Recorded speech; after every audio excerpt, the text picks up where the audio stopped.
Halo people of Northern, jumpa lagi dengan saya Putra, barista dari Nordic Coffee. Nah, dalam video kali ini saya kedatangan guest star kita dengan Mas Davis namanya.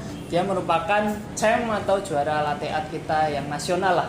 Terakhir juara posisi 4 Iya. nasional.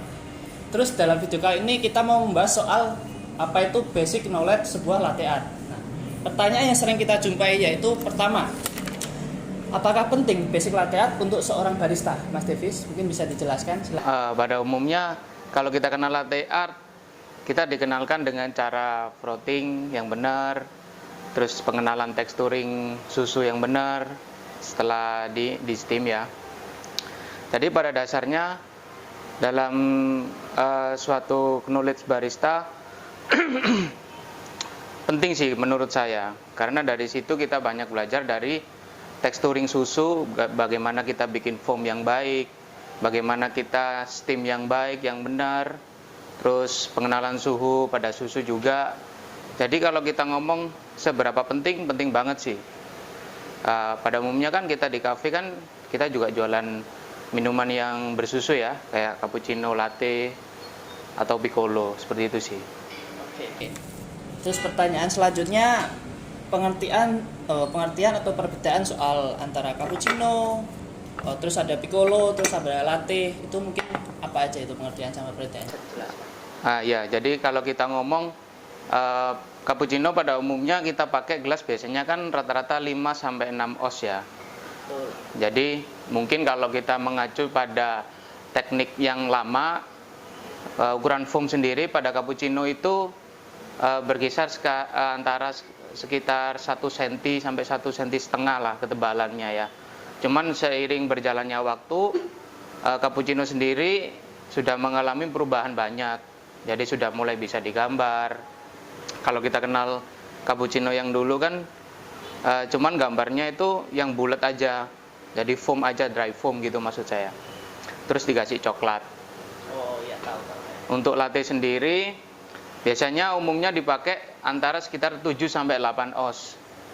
Jadi kita kenal latte itu minuman yang ringan, yang bertekstur milky gitu, berasa milky, tanpa berasa kopi yang terlalu kencang.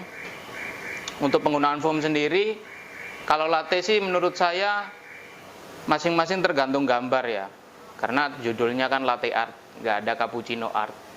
Jadi kalau ukuran foam itu tergantung si baristanya juga. Jadi nggak ada ketentuan khusus untuk si latte ini sendiri. Jadi kalau mau dia misal baristanya udah pro banget, mau gambar desain juga bisa. Itu dia udah tahu sih berapa foam yang dibutuhkan. Jadi berapa ketebalannya, teksturnya gimana, dia udah paham sih. Kalau untuk gambar basic, saya rasa cukup kita main pondasi aman aja ya, kayak silky, glossy, terus microfoam kayak gitu-gitu, yang benar-benar itu secara tekstur halus dan creamy banget. Terus kalau antara cappuccino sama yang terakhir itu biasanya yang sering orang pesan itu flat white. Flat white itu apa lagi beda? Jadi kalau kita mengacu sama knowledge yang dulu banget, flat white itu dikenal dengan noda putih. Jadi dia foamnya tipis banget. Jadi cuman ada titik putih aja di tengah gelas ini, di cup. Jadi sisanya ini udah mixingan sama milk. Jadi tengahnya ini cuman dikasih dop gitu aja, kecil gitu. Jadi kalau secara perbedaan ketebalan foam, flat white itu lebih tipis daripada latte. Mungkin yang saya tahu ya, di Australia orang lebih familiar flat white itu yang ringan. Tapi balik lagi sih ya, masing-masing negara itu punya budaya ngopi yang beda-beda. Kalau di Italia juga kita kenal orang suka robusta yang tebal. Ya kalau kita di Aussie suka yang light, yang tipis-tipis. Kalau Indonesia mungkin kita masih mengenal kopi yang bergula. Jadi masing-masing negara itu punya budaya ngopi yang beda-beda sih. Terus kayak kita kenal pada piccolo juga. Piccolo kan jarang ya orang minum. Jadi kalau kita piccolo biasanya kita main 4 oz. Jadi 4 oz pakai single reed straight. Untuk ketebalan foam balik lagi si barista juga. Jadi kita nggak bisa terlalu tebal, nggak bisa terlalu tipis juga. Jadi disesuaikan. Makanya kenapa aku bilang latte art pada barista itu penting, meskipun basic, tidak mengacu latte art atau desain yang keren-keren, minimal bisa yang simple atau dimulai dari basic tapi yang rapi. Terus konsisten. Ya, konsisten juga sih. Oke. Untuk selanjutnya, nah di depan kita kan udah banyak milk jug ini, ada yang besar, ada yang kecil. Ini apakah beda? Apakah ada berpengaruh buat kita waktu bikin latte art, Mas? Jadi kalau kita ngomongin milk jug ya, kalau kita dimulai dari milk jug ini rata-rata kita pakai di pondasi ya, latte art pondasi, maksudnya basic pattern. Nah, ini yang biasa kita kenal ini yang round spot, jadi spotnya yang nggak lancip. Kita bikin biasanya kayak heart, terus tulip, wing tulip, rosetta juga bisa, terus swan juga bisa. Ini biasanya kita pakai untuk desain-desain basic atau yang simple. Terus selanjutnya perbedaan dari jug kecil sama jug besar, so far sih yang membedakan sih spot juga ya. Dari diameter, spot.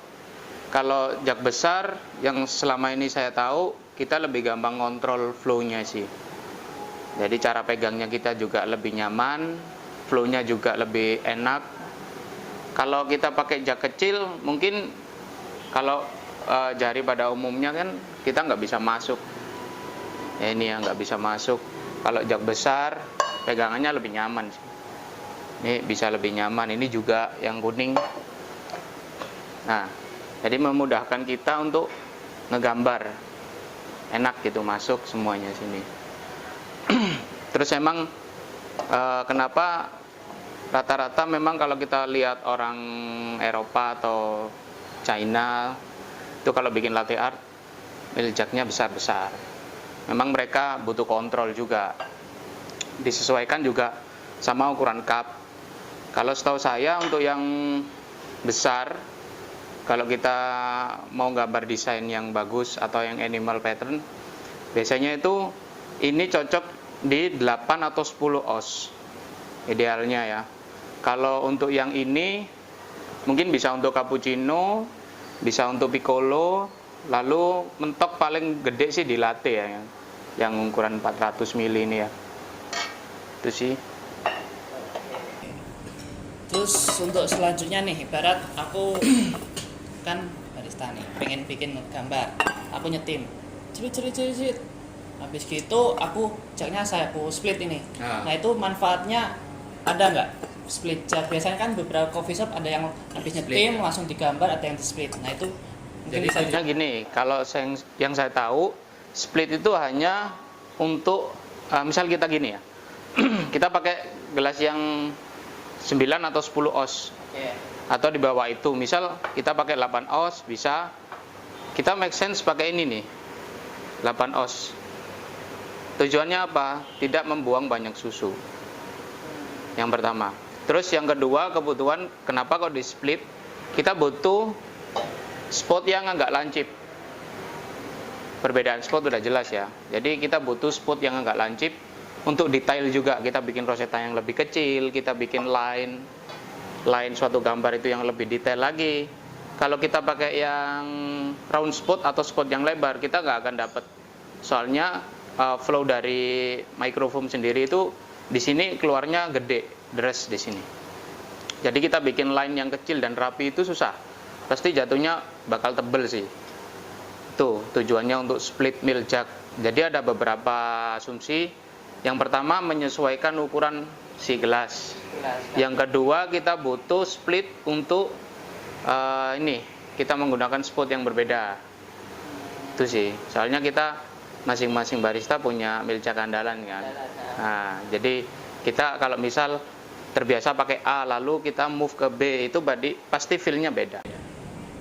Jadi biasanya kalau masih baru belajar banget nih, belajar latte art, kita nggak boleh gonta-ganti jug. Harusnya idealnya nggak boleh. Iya, jadi harus satu aja ya. Satu kita belajar pakai itu terus sampai mahir. Mungkin ada rezeki lebih, kita mau upgrade silahkan.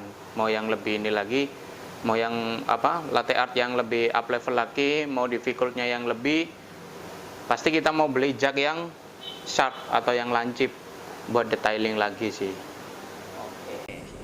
Oke teman-teman, jadi itulah beberapa tanya yang sering kita jumpai dan sering ditanyakan oleh teman-teman atau dari customer kita yang soal basic knowledge latte art itu penting nggak sih? Terus akhirnya kita jadiin video ini untuk menjelaskan kalian untuk bisa berkembang buat latihan ke depannya. Oh ya, jangan lupa terus pantengin terus video kita kali ini dan kita akan lanjut ke praktek. Jadi selain teori saja, untuk selain bincang-bincang ini kita juga ada prakteknya. Mungkin bisa lebih membantu lagi soal posisi ngelatih di waktu di bar. Pantengin terus di Nordic Coffee Channel ya. See you.